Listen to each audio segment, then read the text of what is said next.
In this video, we're going to be discussing Rabbi Yehudah Hachasid, a very important, famous Kabbalist and philosopher, I guess you can say, and rabbi of the 12th and 13th century.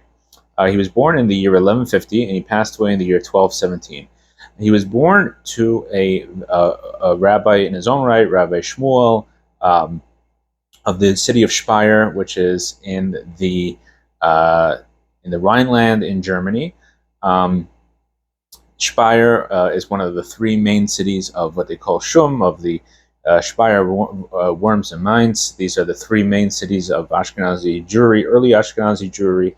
And Rabbi Shmuel is a great rabbi in his own right. He was from a famous family called the Kalonymus family, was his father or grandfather, and they originally came from Italy and at some point settled in Germany, in this Rhineland area near France, and they had many people in their rabbis and Jewish leaders that were part of this family.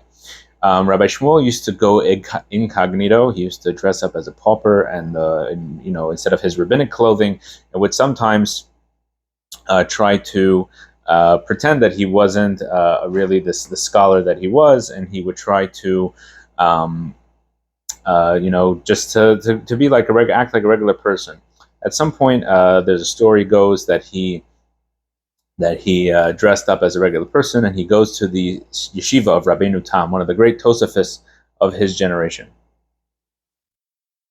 And he's sitting incognito in this beis medrash, and he's listening to the goings on and the debates of these rabbinic leaders and this great yeshiva. And at some point, they said something that he felt was incorrect, and he puts in his own 2 cents, and he's revealed to be obviously a great scholar. So that was Rabbi Yehudah Hachasid's father. His father was also called Hachasid, as we'll see shortly what it means, the pious one, and we'll see shortly that it kind of started at the beginning of a short movement.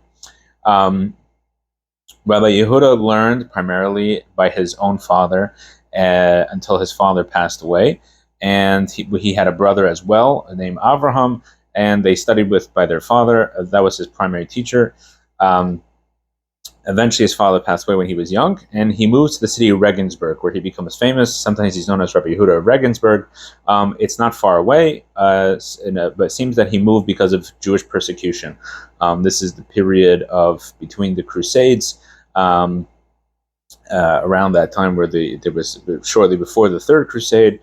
He moves to Regensburg, so it probably was related to that, some sort of persecution. He starts to teach Kabbalah and Jewish law in the city of Regensburg. He has this yeshiva. Some of his most famous students are Rabbi Baruch of Mainz, the Or Zarua, and as well as the Rabbi Elazar of Worms, also known as the Rokeach. His style of learning was that he was against pilpul. Pilpul was is a style of learning where you try to very debate-oriented style, where you're comparing one tractate to another and trying to build, like an entire thesis based on, a debate, essentially. And he was very against that style. He was known, like we said, for studying Kabbalah, Gematria. He also wrote a lot on the Siddur. He is quoted in halachic works by some of his students. There is a short book that he wrote called Gan Boisem that has his halachic responsa, but most of his famous halachic works are noted by his students who quote him in certain things. He also wrote. He was involved in gematria, and also he wrote. He had a commentary on the Parsha, and of course, one of his most famous book is Sefer Chasidim. Sefer Chasidim is this ethical work, partially attributed to his father, it seems, or other authors. It seems like that there's basically 2 parts of it. That the first couple sections are attributed to his father, Rabbi Shmuel, and the second part is attributed to him. Though it's not clear, it could be that even other people later added on things. It wasn't published till much later, so it doesn't seem that we know for sure. He is also famous for being a part and partially starting this movement called Chasidei Ashkenaz. Chasidei Ashkenaz was a movement of ascetics, of rabbis who were. It was. And I think it wasn't really a movement of the masses. It was a movement of elites, of these rabbis who decided they were going to be involved in fasting and extreme piety. They had a lot of self suffering. They would do things to make to lashes, and they felt that they were subject to dinei shamayim. That it basically kind of a higher standard. That, let's say, even if you had fulfilled your obligation by paying somebody back or doing something for somebody, they felt that they had to live up to a higher standard. What is the true way that they could pay someone back? So, for example, if you owed somebody $100 and you're not sure who you owe it to, and 5 people claim that they're the person who is owed the money, according to Jewish law, you could just give them $100 and they now have to fight it out between themselves.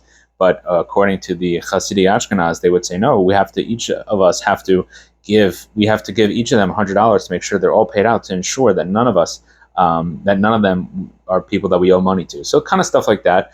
Like we said, fasting and stuff like that, and lashes. And these things, really, it was a short movement as far as kind of this idea of Chasidei Ashkenaz, of these rabbis of Ashkenaz, of Germany, of the Rhineland. Though I will say the idea of people doing these kind of things continued. This is in contrast to the Hasidic movement, which is not related. In fact, it's kind of the opposite. The Hasidic movement was a movement specifically of the masses and shunned fasting and excessive suffering in order to achieve penance. Now, another one of his famous books is his Tzavaah. The Tzavaah of Rabbi Yehudah Hachasid is is probably in a way, it's his most famous work, even though it was meant for his children. And in it, there's close to 80 or so ethical things that he tells his children to do or not to do. And he does not give any sources for any of these things.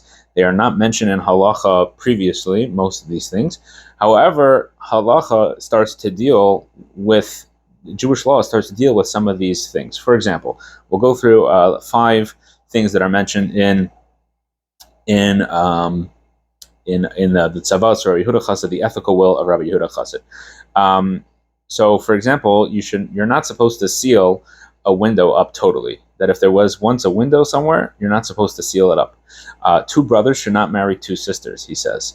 That one should not have the same name as someone's spouse should not have the same name as their mother, or if or their father, depending, obviously. If a person leaves somewhere, they shouldn't come back immediately if they forgot something. So, for example, if somebody forgets their wallet, they shouldn't return home to go get it before they get to their final destination. A person should not write in their book that this book belongs to me. So these are just kind of random things. There's another one, that not to slaughter a deer for a wedding. That was the 5th one. So there's about 80 of them, and a lot of them are related to somebody passing away. Obviously, that was how to treat somebody who had passed away. Obviously, this was a will.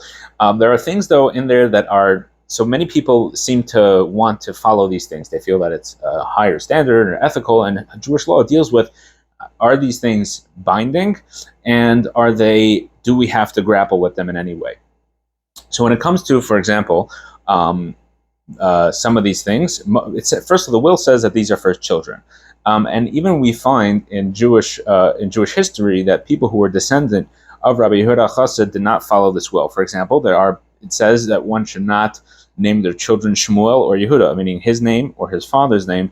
And we find people who say they're rabbis, great rabbis, who are descendant of Rabbi Yehudah Hachasid, and their name was Shmuel or Yehudah. So obviously they did not follow.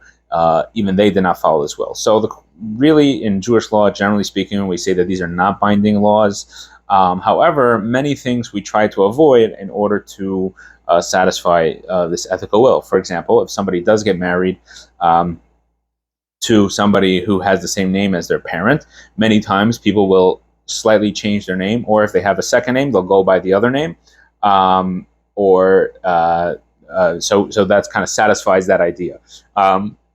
When it comes to the filling up a window, a place in a house that had a window and filling it up, people put like a small little a straw or something with a tube in there, so that technically it's open and they seal around it.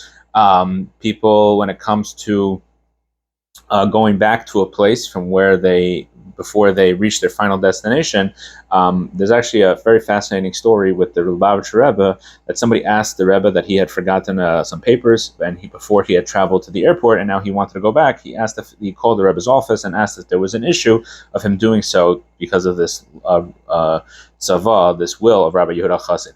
And the Rebbe told him to study a chapter of Tanya, and that saying that when a person studies a chapter of Tanya, they become a new person.